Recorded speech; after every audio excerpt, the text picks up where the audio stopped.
राधे श्याम जय जय राधे श्याम। राधे श्याम जय जय राधे श्याम जय जय राधे श्याम।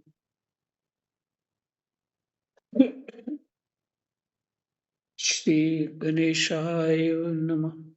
श्री सीतारामाभ्यां नमः। श्री हनुमते नमः।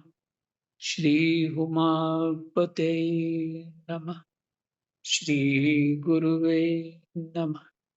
सब संतन की जय जय। जय जय सीताराम राधे श्याम।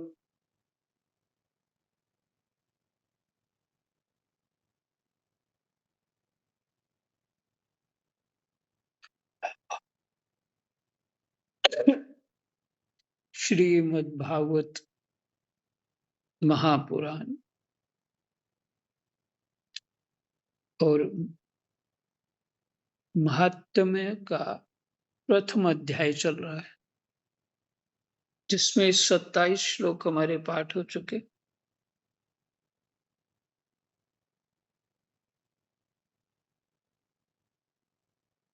जो प्रश्न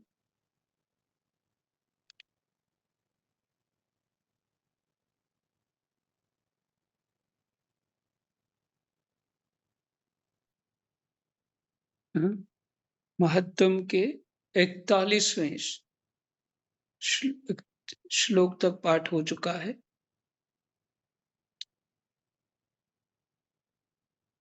और जो नारद जी अपना दुख बता रहे हैं सनकादि महर्षियों को कि मैं इतना खिन्न चित्त क्यों हूं।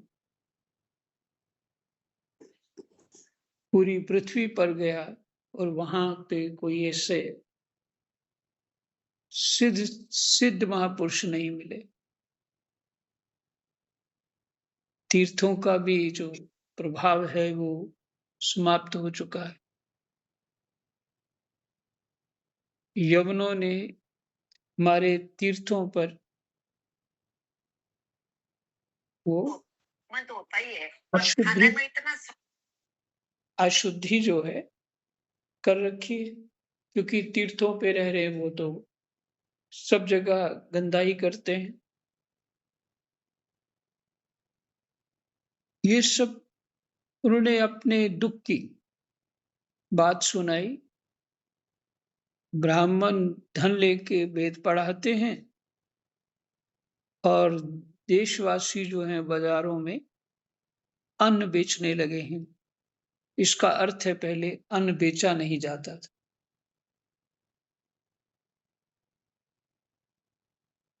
और स्त्रियां वेश्यावृत्ति से निर्वाह करती इत्यादि बहुत सारी बातें उनको सुनाई। ये नारद जी सुना रहे हैं सनकादि महर्षियों से, जो उनके भाई हैं।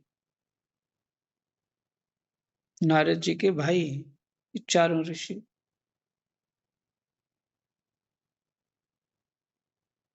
तो उन्होंने ये बताया कि वहां यमुना किनारे, जब वृंदावन गया, जमुना किनारे एक युवती है तरुणी और दो बूढ़े लोग हैं जो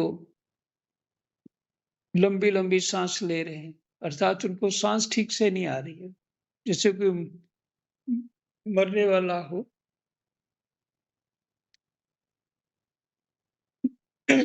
तो कौतूहलवश मैं वहां गया था, ये सब दृश्य देखा और बहुत सारी जो स्त्रियां हैं उस युवती को समझा रही थी। ये सब प्रसंग जो है अपनी खिन्नता का कारण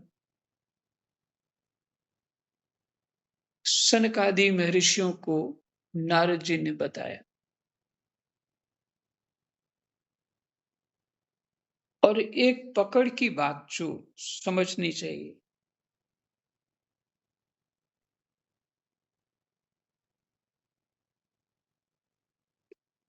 व्यास जी भी जो वेद के अर्थ पुराणों में परिवर्तित कर दिए,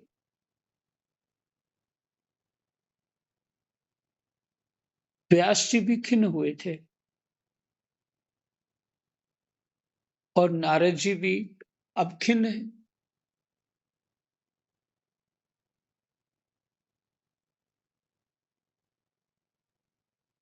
तो उन्होंने कहा कि कोई व्यक्ति जिसका कोई धन इत्यादि लुट गया हो,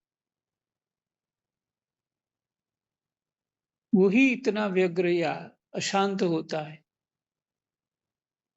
पर आप तो महर्षि हैं, उन्हें आप क्या वैराग्य जो है वो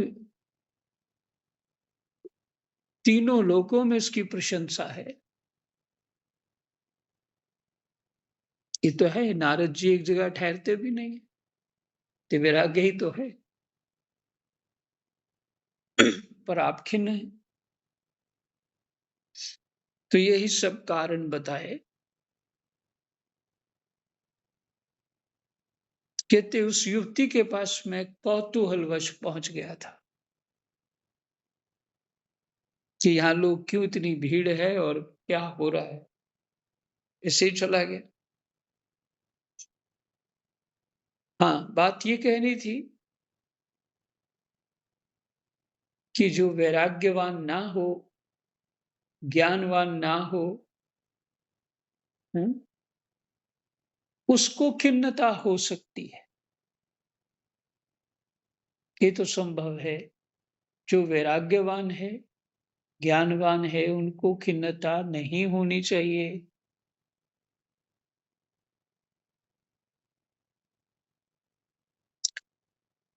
और व्यास जी की खिन्नता नारद जी ने ही दूर करी थी और नारद जी की खिन्नता सनकादि ऋषियों ने दूर करी।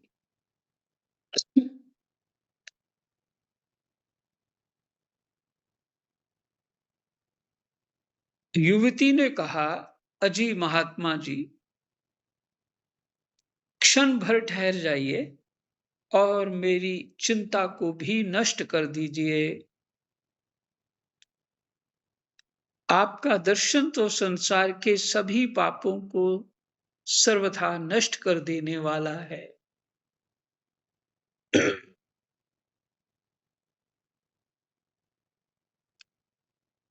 आपका दर्शन तो संसार के सभी पापों को सर्वथा नष्ट कर देने वाला, सर्वथा, सदा सदा के लिए पापों को नष्ट कर देने वाला है।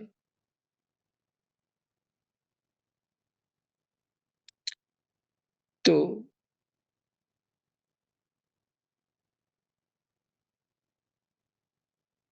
गोस्वामी जी इसी बात को लिखते हैं, एक घड़ी आधी घड़ी, आदि से पुनियाद, तुलसी संगत साधु की, हरे कोटि अपराध।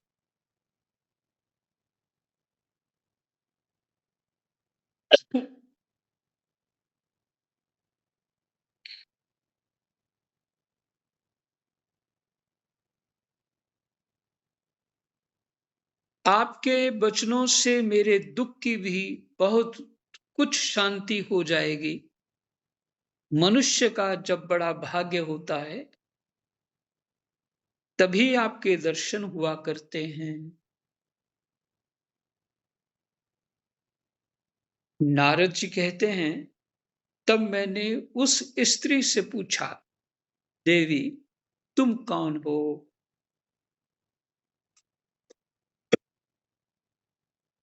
ये दोनों पुरुष तुम्हारे क्या होते हैं? और तुम्हारे पास ये कमल नयनी देवियां कौन हैं? तुम हमें विस्तार से अपने दुख का कारण बताओ।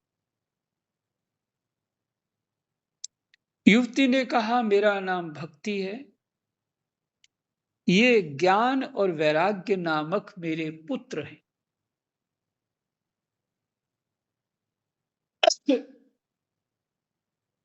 समय के फेर से ही ये ऐसे झरझर हो गए हैं। ये देवियां गंगा जी आदि नदियां हैं। ये सब मेरी सेवा करने के लिए ही आई हैं। इस प्रकार साक्षात देवियों के द्वारा सेवित होने पर भी मुझे सुख शांति नहीं है।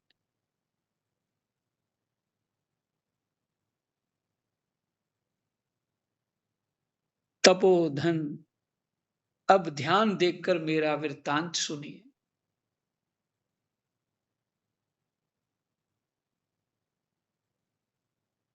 कितना प्यारा शब्द बोला नारद जी को, तपोधन। अब ध्यान देकर मेरा वृत्तांत सुनिए।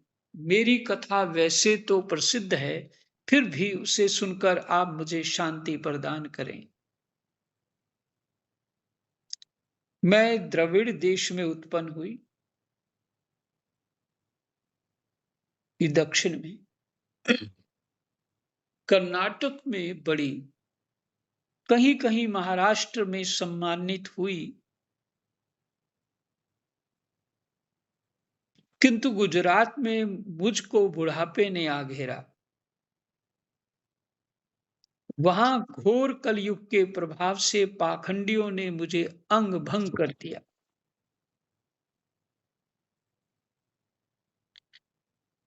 चिरकाल तक ये अवस्था रहने के कारण मैं अपने पुत्रों के साथ दुर्बल और निस्तेज हो गई।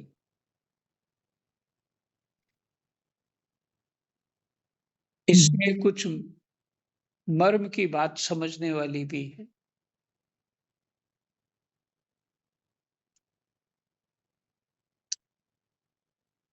द्रविड़ देश में उत्पन्न हुई, कर्नाटक में बड़ी,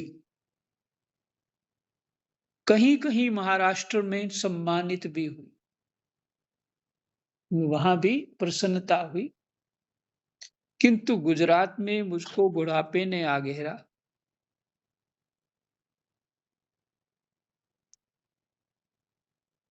मेरे प्रसन्नता नहीं है और भक्ति का बल क्षीण हो रहा है, तो बुढ़ापा ही आएगा।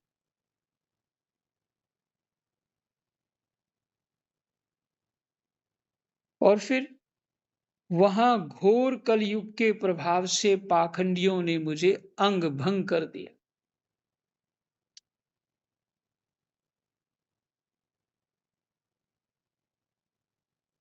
पाखंड जो है, जो भक्ति हमारे भीतर सबके होती है, तो उसको अंग भंग अथवा बूढ़ी कर देना, ये हमारे भीतर की भक्ति को हम अपने पाखंड के कारण, पाखंड तो सभी समझते हैं। हम्म, और भगवान की जो भक्ति कर रहे हैं, उसको 2 नंबर पे रखेंगे और अपने संसार के कार्य 1 नंबर पे होंगे, तो भक्ति कमजोर हो गई ना, बुढ़ापा आ गया। और कभी-कभी करेंगे भक्ति, कभी-कभी मन लगाएंगे, कभी-कभी नहीं लगाएंगे। ये है बुढ़ापा।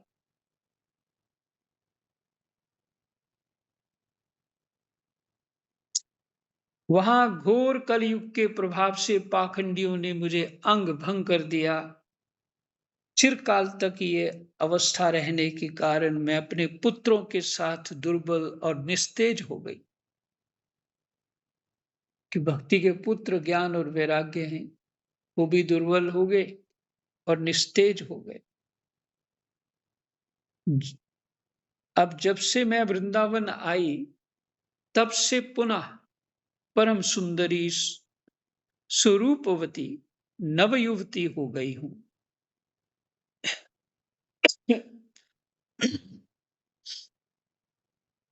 किंतु सामने पड़े हुए ये दोनों मेरे पुत्र थके मांदे दुखी हो रहे। अब मैं यह स्थान छोड़कर अन्यत्र जाना चाहती हूँ। ये दोनों बूढ़े हो गए हैं, इसी दुख से मैं दुखी हूं। मैं तरुणी क्यों और ये दोनों मेरे पुत्र बूढ़े क्यों? हम तीनों साथ साथ रहने वाले हैं, फिर ये विपरीतता क्यों? होना तो यह चाहिए कि माता बूढ़ी हो और पुत्र तरुण। इसी से मैं आश्चर्यचकित चित्त से अपने इस अवस्था पर शोक करती रहती हूँ। आप परम बुद्धिमान एवं योग निधि हैं। इसका कारण, इसका क्या कारण हो सकता है, बताइए।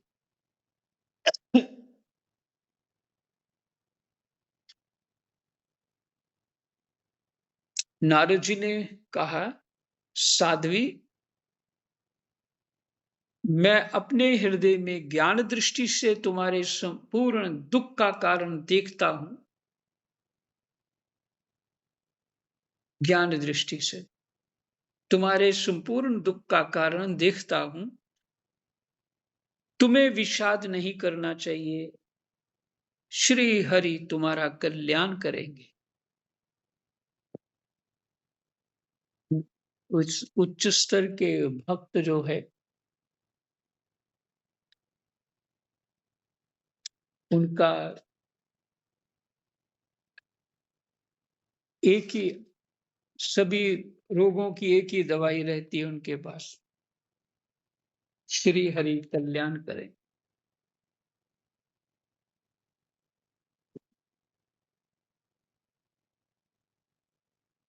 सूत जी कहते हैं, मुनिवर नारद जी ने एक क्षण में ही उसका कारण जानकर कहा। नारद जी ने कहा, देवी सावधान होकर सुनो। सावधान होकर सुनो, मैंने पूरी मनोवृत्ति से सुनो या ध्यान पूर्वक सुनो। सावधान होकर सुनो, ये दारुण कलयुग है। इसी से इस समय सदाचार, योग मार्ग और तप आदि सभी लुप्त हो गए। लोग शठता और दुष्कर्म में लगकर अघासुर बन रहे। संसार में जहां देखो वहीं सत्पुरुष दुख से मलान हैं और दुष्ट सुखी हो रहे हैं।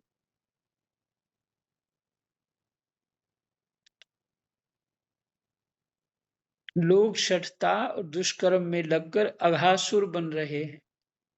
अगमने पाप, अघासुर बन रहे हैं। संसार में यहां देखो वहीं सत्पुरुष दुख से मलान हैं और दुष्ट सुखी हो रहे हैं। इस समय जिस बुद्धिमान पुरुष का धैर्य बना रहे, वही बड़ा ज्ञानी या पंडित है।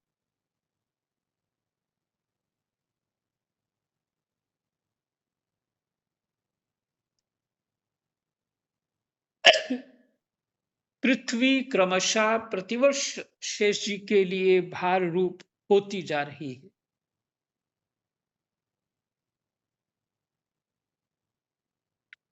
अब ये छूने योग्य तो क्या, देखने योग्य भी नहीं रह गई है। और ना इसमें कहीं मंगल ही दिखाई देता है। अब किसी को पुत्रों के साथ तुम्हारा दर्शन भी नहीं होता, अर्थात वैराग्य और ज्ञान, वो भी तुम्हारे साथ नहीं।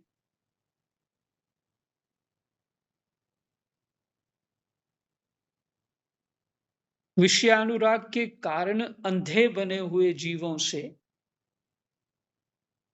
उपेक्षित होकर तुम जर्जर हो रही हो।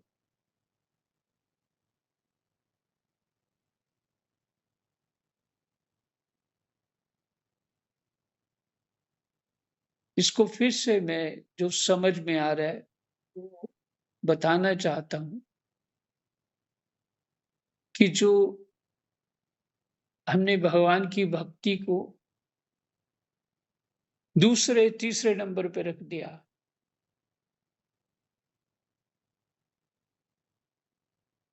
ये बात मैं कैसे समझाऊं ये समझ में नहीं आ रहा।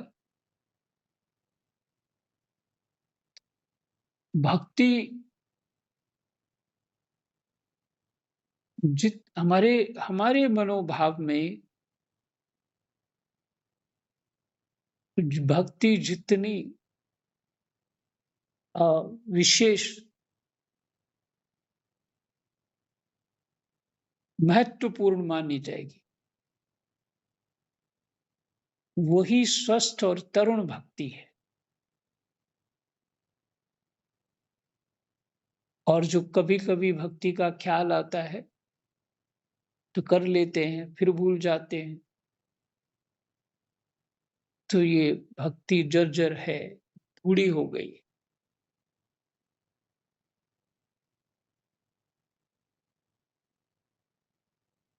तो वो भक्ति बताइए क्या प्रसन्न होगी?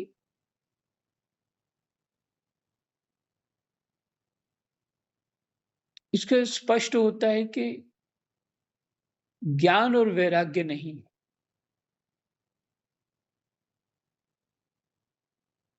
ज्ञान तो आप समझते हैं, वैराग्य का थोड़ा झमेला है सबके साथ।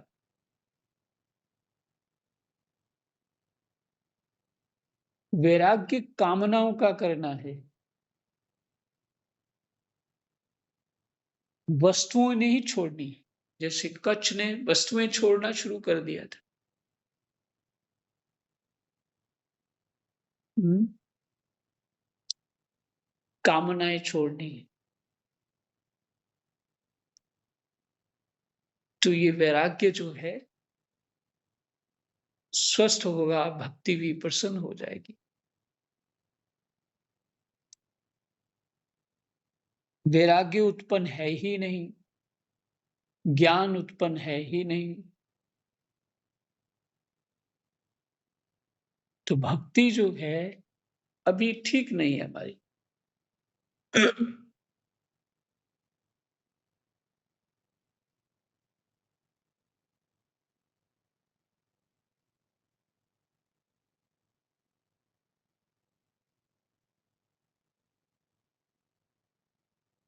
सीताराम। वृंदावन के संयोग से तुम फिर नवीन तरुणी हो गई हो, अतः ये वृंदावन धाम धन्य है। यहाँ भक्ति सर्वत्र नृत्य कर रही है, परंतु तुम्हारे इन दोनों पुत्रों का यहाँ कोई ग्राहक नहीं, इसलिए इनका बुढ़ापा नहीं छूट रहा है। यहाँ इनको कुछ आत्म सुख, भगवत स्पर्श जनित आनंद की प्राप्ति होने के कारण ये सोते से जान पड़ते हैं।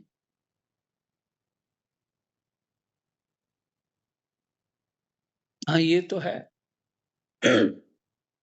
भक्ति तो है वृंदावन, और ये भी ज्ञान और वैराग्य इतना नहीं।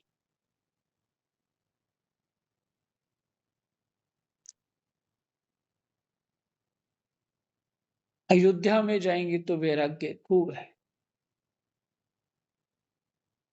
भक्ति भी है।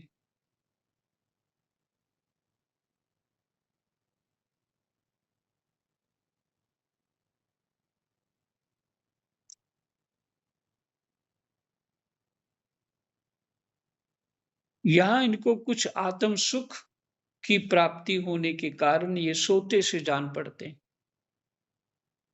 भक्ति ने कहा है, राजा परीक्षित ने इस पापी कलयुग को क्यों नहीं रहने दिया? राम राम, क्यों रहने दिया? मार डालना चाहिए था इस कलयुग को। इसके आते ही सब वस्तुओं का सार न जाने कहाँ चला गया। करुणामय श्री हरि से भी ये अधर्म कैसे देखा जाता है। मुने, मेरा ये संदेह दूर कीजिए। आपके वचनों से मुझे बड़ी शांति मिली।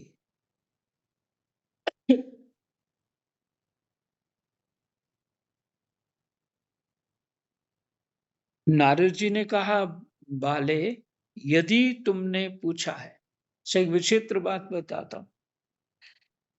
नारद जी 16-17 साल के ही दिखते हैं और भक्ति को भी तरुणी कहा है, पुत्रवती कहा है।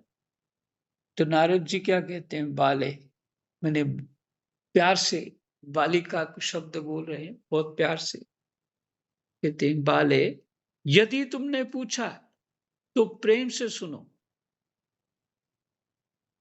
कल्याणी, मैं तुम्हें सब बताऊंगा और तुम्हारा दुख दूर हो जाएगा।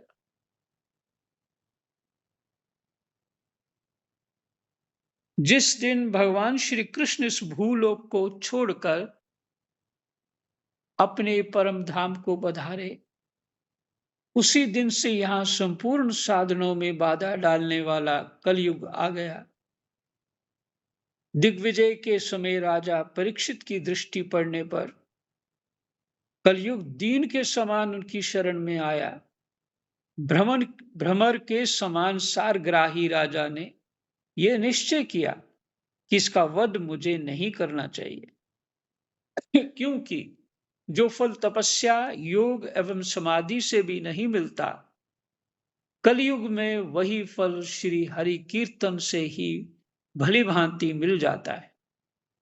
इस प्रकार सारहीन होने पर भी उसे इस एक ही दृष्टि से सारयुक्त देखकर उन्होंने कलयुग में उत्पन्न होने वाले जीवों के सुख के लिए ही इसे रहने दिया था।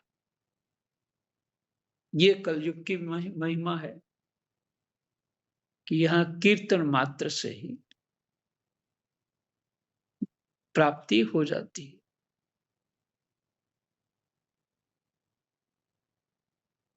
फल प्राप्त होता है कलयुग में, वही फल श्री हरि कीर्तन से ही भली भांति मिल जाता है।